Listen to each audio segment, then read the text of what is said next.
안녕하세요. 보이지 않는 세계의 이야기를 나누는 곳 말랑여정 우주방송국입니다. 죽으면 우리는 어떻게 될까요? 인류는 아주 오래전부터 이 질문의 답을 찾고자 했습니다.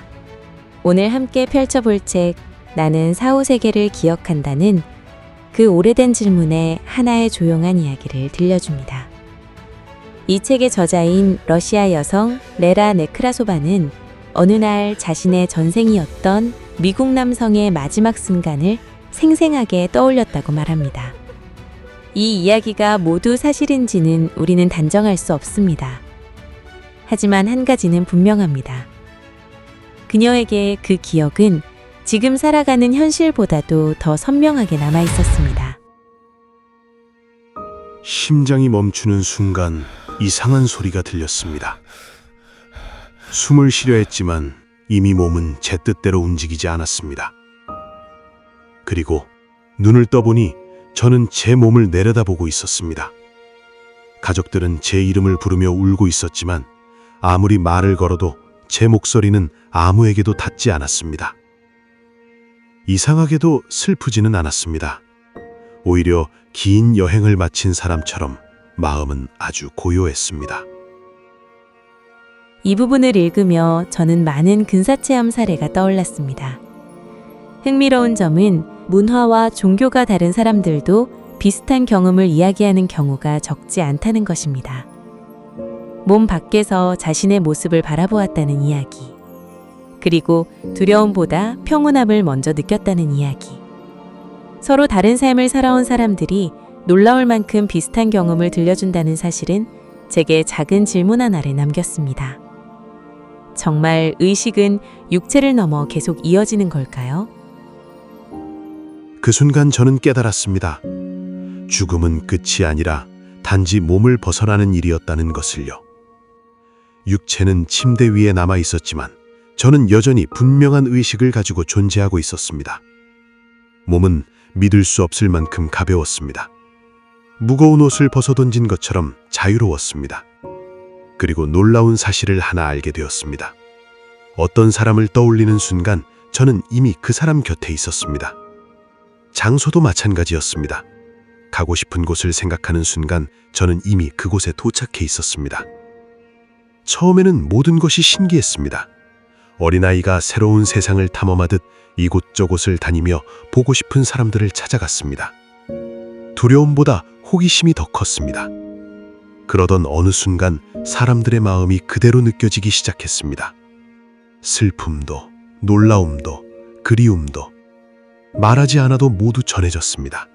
누군가 제 죽음을 전해 듣는 순간에는 그 사람의 감정이 제 안으로 잔잔한 파도처럼 흘러들어왔습니다. 아, 지금 이 사람이 이런 마음이구나. 설명하지 않아도 마음은 이미 알고 있었습니다. 만약 의식이 육체를 떠난 뒤에도 이어진다면 그곳에서는 말보다 마음이 먼저 전해지는 세상일지도 모르겠습니다. 우리가 살아있는 동안 품는 생각과 감정이 얼마나 중요한지 이 대목은 다시 한번 생각하게 만들었습니다. 어쩌면 우리가 살아있는 동안 배우는 사랑과 용서는 그곳에서도 이어질 언어인지도 모르겠습니다. 만약 육체가 사라진 순간 가고 싶은 곳과 보고 싶은 사람을 생각만으로 찾아갈 수 있다면 여러분은 가장 먼저 누구에게 달려가고 싶으신가요? 그때는 아직 몰랐습니다. 제가 머물고 있는 곳이 죽은 이들이 가장 먼저 머무는 세계, 아스트랄계라는 것을, 제가 떠난 것은 지구가 아니라 육체뿐이었다는 것을. 사람들은 저를 보지 못했습니다. 그런데 농장에 있던 말 한 마리가 천천히 제 쪽으로 걸어왔습니다. 제 곁에 멈춰 서더니 마치 제가 아직 살아있는 것처럼 조용히 저를 바라보았습니다. 그 순간 처음 알았습니다. 동물은 사람과는 다른 방식으로 생명을 감지하는 존재일지도 모른다는 것을요. 이 장면을 읽으며 저는 문득 이런 생각이 들었습니다. 어쩌면 동물들은 우리가 생각하는 것보다 훨씬 넓은 감각으로 세상을 바라보고 있는 건 아닐까요? 오래전부터 동물은 사람보다 영적인 존재를 더 잘 느낀다는 이야기가 전해져 오기도 합니다. 물론 이것이 사실인지 확인할 수는 없습니다. 하지만 그래서인지 이 장면은 책을 덮은 뒤에도 오래도록 제 마음속에 머물렀습니다. 그리고 이런 생각이 들었습니다. 우리는 살아있는 동안 죽음을 두려워하며 살아갑니다. 하지만 만약 죽음이 끝이 아니라 또 다른 시작이라면 오늘 하루를 살아가는 우리의 마음도 조금은 달라질 수 있지 않을까요? 시간이 흐르면서 저는 또 다른 변화를 느끼기 시작했습니다. 처음에는 단지 몸이 가벼워졌다고 생각했습니다. 하지만 시간이 지날수록 깨달았습니다. 달라진 것은 몸이 아니라 세상을 느끼는 방식 자체였다는 것을. 이전에는 눈으로 세상을 보았다면 이제는 의식 전체로 세상을 느끼는 것 같았습니다. 사람을 바라보면 얼굴보다 먼저 그 사람의 분위기와 감정이 전해졌습니다. 뒤에서 일어나는 일도 자연스럽게 알 수 있었고 소리는 귀가 아니라 파동처럼 온몸으로 느껴졌습니다. 생각도 기억도 여전히 저였습니다. 달라진 것은 단 하나, 더 이상 죽음이 두렵지 않았다는 것입니다. 저는 가족들의 곁을 조용히 지키며 새로운 세계를 조금씩 이해해 갔습니다. 그리고 그때 알게 되었습니다. 사람은 죽는다고 사라지는 것이 아니라 의식은 또 다른 몸으로 계속 이어진다는 사실을요. 나중에서야 저는 그때 제가 아스트랄체로 존재하고 있었다는 것을 알게 되었습니다. 그렇게 저는 한동안 가족들의 곁을 떠나지 않았습니다. 그러던 어느 날 문득 더 먼 곳으로 가보고 싶어졌습니다. 평소처럼 장소를 떠올렸습니다. 그런데 도착한 곳은 제가 생각했던 곳이 아니었습니다. 도시처럼 보였지만 살아있는 사람은 단 한 명도 없었고 설명하기 어려운 정막만이 흐르고 있었습니다. 그때 처음으로 두려움을 느꼈습니다. 주위를 둘러보던 순간 빠르게 스쳐 지나가던 그림자들이 제 앞에 멈춰섰습니다. 검은 망토를 두른 존재들이었습니다. 놀랍게도 그들은 말을 하지 않았습니다. 하지만 생각이 그대로 제 안으로 전해졌습니다. 그곳에서는 말보다 의식이 먼저 소통하고 있었습니다. 그들은 저를 거대한 건물 안으로 안내했습니다. 끝이 보이지 않는 높은 홀, 그리고 그곳에는 마치 저를 기다리고 있던 듯한 존재가 서 있었습니다. 그는 저를 잠시 바라보았습니다. 그리고 단 한마디가 의식 속으로 전해졌습니다. 합격이다. 저는 아무것도 이해할 수 없었습니다. 무엇에 합격한 것인지, 왜 제가 이곳에 오게 되었는지조차 알 수 없었습니다. 그들은 말했습니다. 이곳은 지상 세계와 저세상 사이 죽은 직후의 사람들이 머무른 중간 영역이라고. 그리고 그들은 이곳 아스트랄계의 질서를 유지하고 예기치 못한 문제가 발생했을 때 이를 돕는 감시자라고 했습니다. 그런데 더 놀라운 이야기가 이어졌습니다. 그들은 오래전부터 저를 지켜보고 있었고 제가 이 일을 할 자질이 있다고 판단했다고 했습니다. 제가 이곳에 온 것은 우연이 아니라 보이지 않는 부름 때문이었다는 것입니다. 그렇게 저는 아스트랄계 사회의 감시자의 일을 배우기 시작했습니다. 그때 처음 깨달았습니다. 죽음은 끝이 아니라 또 다른 배움의 시작일 수도 있다는 것을. 저는 이 부분이 참 인상 깊었습니다. 말을 하지 않아도 의식으로 소통한다는 점. 그리고 죽음 이후에도 사회가 존재하고 각자의 역할이 있다는 점이 특히 흥미롭게 느껴졌습니다. 사실인지 아닌지는 각자의 판단에 맡기더라도 이처럼 죽음 이후의 세계에도 질서와 배움이 이어졌다는 이야기가 오래전부터 여러 문화권에서 반복되어 전해져 왔다는 점은 한 번쯤 생각해 볼 만한 부분인 것 같습니다. 책에서는 아스트랄계를 밀도에 따라 여러 영역으로 설명합니다. 거친 에너지의 하위 아스트랄계, 이승과 주파수가 비슷해 죽은 사람들이 한동안 머무르는 중간 영역, 그리고 맑은 에너지의 상위 아스트랄계입니다. 이곳은 하나의 거대한 공간이 아니라 각각의 영역 안에 수많은 소세계들이 존재한다고 합니다. 또한 아스트랄계에는 그곳을 삶의 터전으로 살아가는 존재들도 매우 많다고 합니다. 그리고 가끔 잠든 사람들의 아스트랄체가 그곳을 오가기도 한다고 설명합니다. 많은 사람들은 영적 세계가 저절로 존재하며 그곳에서는 특별히 할 일이 없을 것이라고 생각하기도 합니다.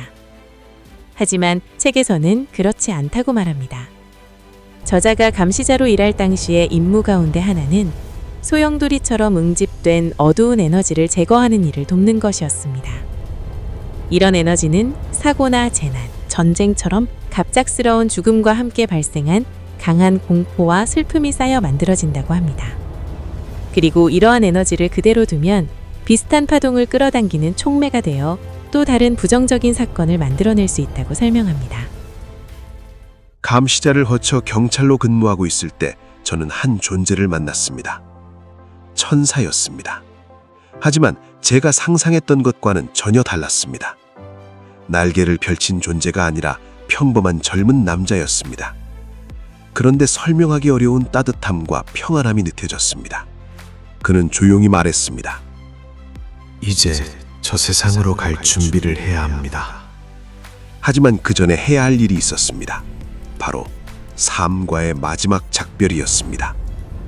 장소와의 이별은 생각보다 쉬웠습니다. 마음을 내려놓을 때마다 그곳에 남아있던 제 에너지가 돌아오는 듯했습니다. 하지만 사람들과의 작별은 달랐습니다. 깨어있는 사람들은 제 마음을 전혀 느끼지 못했습니다. 그래서 그들이 잠든 밤에 다시 찾아갔습니다. 놀랍게도 잠든 의식은 저를 알아보았습니다. 우리는 자연스럽게 이야기를 나누었고 저는 곧 떠난다고 마지막 인사를 전했습니다. 그들은 미소를 지으며 제 앞날을 축복해 주었습니다.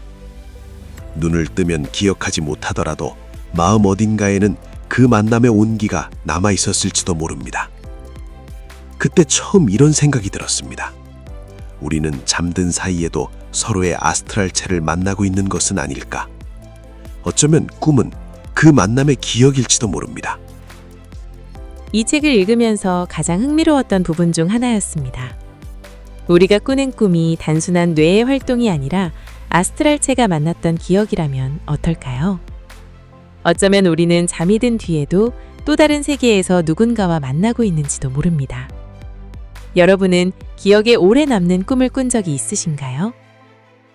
모든 작별을 마친 뒤에도 마지막 과정이 남아 있었습니다.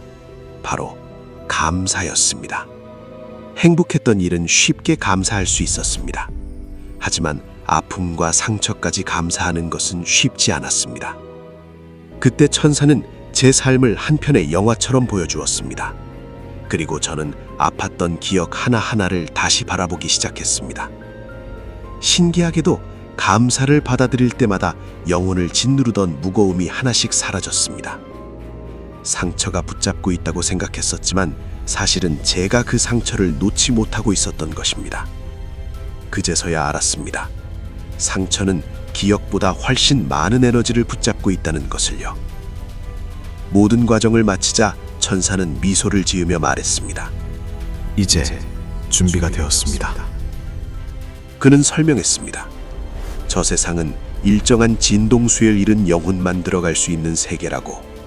그곳의 입구에는 영혼의 진동을 확인하는 하나의 에너지 필터가 있으며 분노와 집착, 후회처럼 무거운 감정에 머물러 있는 영혼은 그 문을 통과할 수 없다고 했습니다.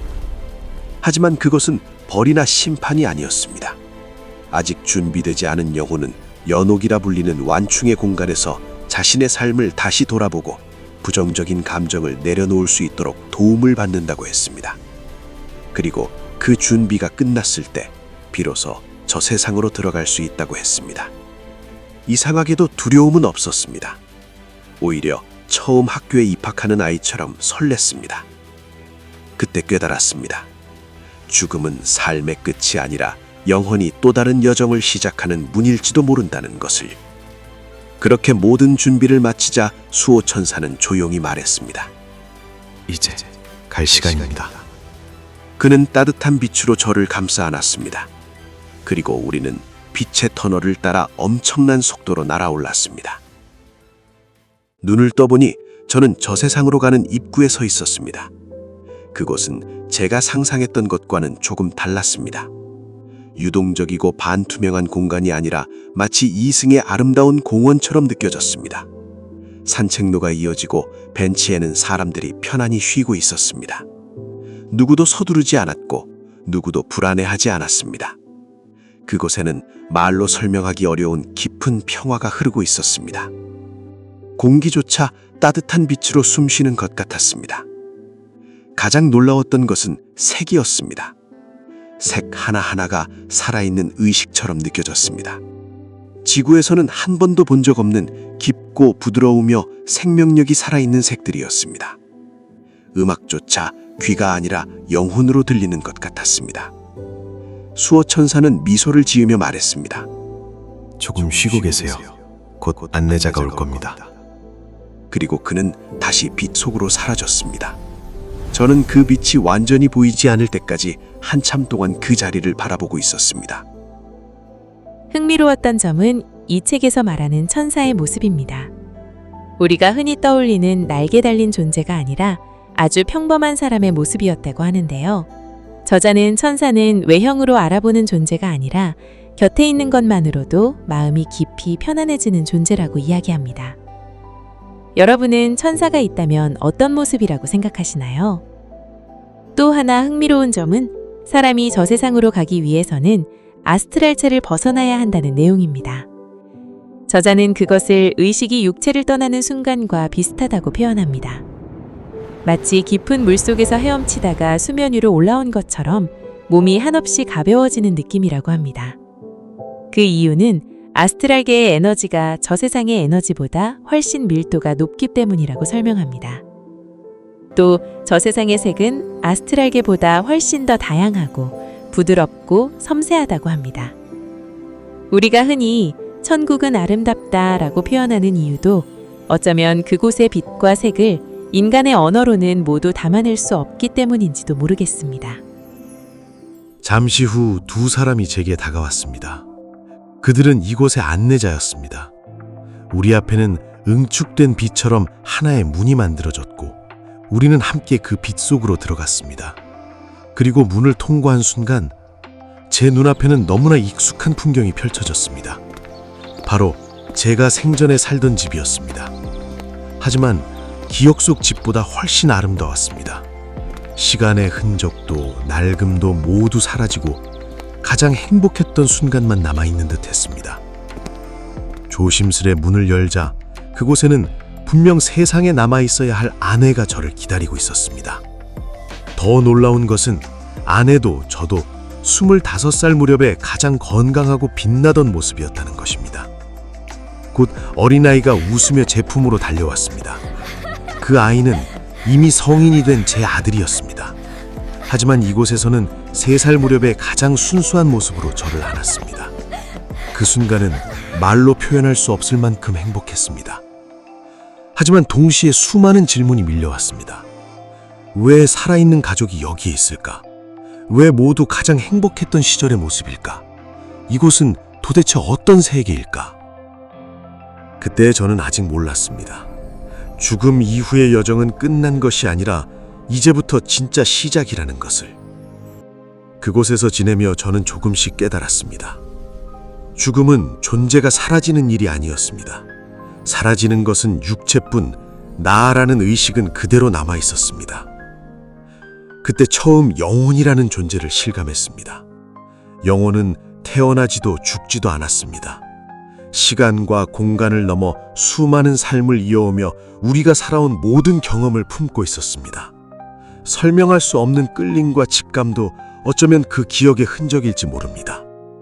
더 놀라운 것은 영혼은 하나이면서도 여러 경험을 동시에 이어갈 수 있다는 사실이었습니다. 마치 하나의 빛이 여러 갈래로 퍼져도 여전히 하나의 빛인 것처럼 말입니다. 저는 그곳에서 가장 그리웠던 가족들과 함께 시간을 보냈습니다. 함께 걷고, 함께 웃고, 함께 식사를 준비했습니다. 그곳에서는 음식이 꼭 필요하지 않았지만 원하면 생각만으로도 따뜻한 식탁이 펼쳐졌습니다. 시간도 거의 의미가 없었습니다. 우리는 가장 행복했던 기억들을 함께 살아가며 생전에 남아있던 아픔과 미안함을 하나씩 내려놓았습니다. 그때 깨달았습니다. 영혼은 행복했던 순간을 붙잡기 위해 다시 만나는 것이 아니라 사랑을 완성하기 위해 다시 만난다는 것을. 하지만 헤어질 시간이 찾아왔습니다. 누구도 말하지 않았지만 우리 모두는 알고 있었습니다. 이번에는 슬프지 않았습니다. 서로를 미련 없이 보내줄 수 있다는 것이 오히려 감사했습니다. 아내와 아들은 미소를 남긴 채 떠났고 저는 다시 혼자가 되었습니다. 저자는 육체가 죽는 순간 영적인 몸들이 육체로부터 분리되는데 그중 일부는 사후에도 사라지지 않고 한 삶에서 다른 삶으로 이어진다고 합니다. 그렇다고 해서 그것들이 곧 영혼은 아니라고 합니다. 영혼은 육체와 영적인 몸들보다 훨씬 깊은 차원에 존재하며 시간과 공간의 제약을 받지 않는다고 합니다. 우리가 살아가는 동안 사용하는 육체와 영적인 몸들은 영혼과 연결되어 있지만 영혼 자체는 그보다 더 근원적인 존재라는 것입니다. 그리고 필요할 때는 하나의 영혼이 여러 삶과 여러 경험을 동시에 이어갈 수 있다고 합니다. 그래서 이승에 있으면서 동시에 저 세상에도 존재할 수 있는 것입니다. 저 세상에서는 영혼이 원하는 소망을 이룰 수 있는데 저자는 이전 생에서 가장 좋았던 순간들을 경험하고 전처와 화해하는 것이 소망이었기 때문에 이런 일이 이루어진 것입니다. 이들 중 한 사람의 영혼이라도 만남을 원하지 않으면 이루어지지 않았을 것이라고 합니다. 그 후 제 안에는 또 하나의 질문이 피어났습니다. 이 세계는 어떻게 움직이는 걸까? 호기심은 살아있을 때보다 더 커졌습니다. 생각만으로 집의 모습이 바뀌고 풍경이 달라졌습니다. 원하는 것은 무엇이든 만들어낼 수 있었습니다. 하지만 시간이 지나자 한 가지를 알게 되었습니다. 아무리 많은 것을 만들어도 제 세계는 일정한 경계를 넘지 못했습니다. 멀리 보이던 마을은 끝없이 걸어도 가까워지지 않았습니다. 그제야 깨달았습니다. 제가 머물던 곳은 무한한 우주가 아니라 제 의식이 만들어낸 하나의 세계였다는 것을. 저 세상의 소세계나 도시는 그냥 아무나 들어갈 수 없었습니다. 각 세계에는 저마다의 진동이 있었고 그 진동과 조화를 이루는 영혼만이 자연스럽게 그곳으로 이끌린다고 했습니다. 그러던 어느 날 제가 도착한 곳은 행정기관처럼 보이는 공간이었습니다. 수많은 존재들이 각자의 역할을 맡아 영혼들의 여정을 돕고 있었는데 그때 저는 또 하나를 깨달았습니다. 죽음 이후의 세계 역시 혼란이 아닌 질서 속에서 배움과 성장이 계속되는 또 하나의 삶이라는 것을. 그리고 그곳에서 저는 어떤 이들을 만났습니다. 우리는 대부분 죽음을 모든 것의 끝이라고 생각합니다. 하지만 이 책은 전혀 다른 가능성을 이야기합니다. 죽음은 삶의 반대가 아니라 또 다른 배움과 사랑의 여정이 시작되는 순간일지도 모른다고 말합니다. 물론 이 모든 경험이 객관적인 사실이라고 단정할 수는 없습니다. 하지만 이 이야기는 우리에게 하나의 질문을 남깁니다. 의식은 어디까지 이어질까요? 영혼은 정말 죽음 너머에서도 성장할까요? 그 답은 누군가 대신 알려줄 수 없습니다. 어쩌면 우리 각자가 살아가는 하루하루 속에서 조금씩 발견해 가야 할 이야기인지도 모르겠습니다. 저는 이 책을 읽으며 죽음보다 삶을 더 깊이 생각하게 되었습니다. 만약 우리의 의식이 죽음 이후에도 이어진다면 우리는 오늘을 어떻게 살아가야 할까요? 어쩌면 그것이 우리가 지금 이 삶에서 가장 먼저 답해야 할 질문인지도 모르겠습니다. 이야기는 여기서 끝나지 않습니다. 저자가 만난 존재들은 누구였을까요? 빛으로 이루어진 세계는 어떻게 나뉘어 있었고, 영혼은 어떤 과정을 거쳐 다시 태어나게 될까요? 다음 여정에서는 죽음 이후에도 계속되는 영혼의 배움과 사랑의 여정, 그리고 환생의 비밀을 함께 따라가 보겠습니다.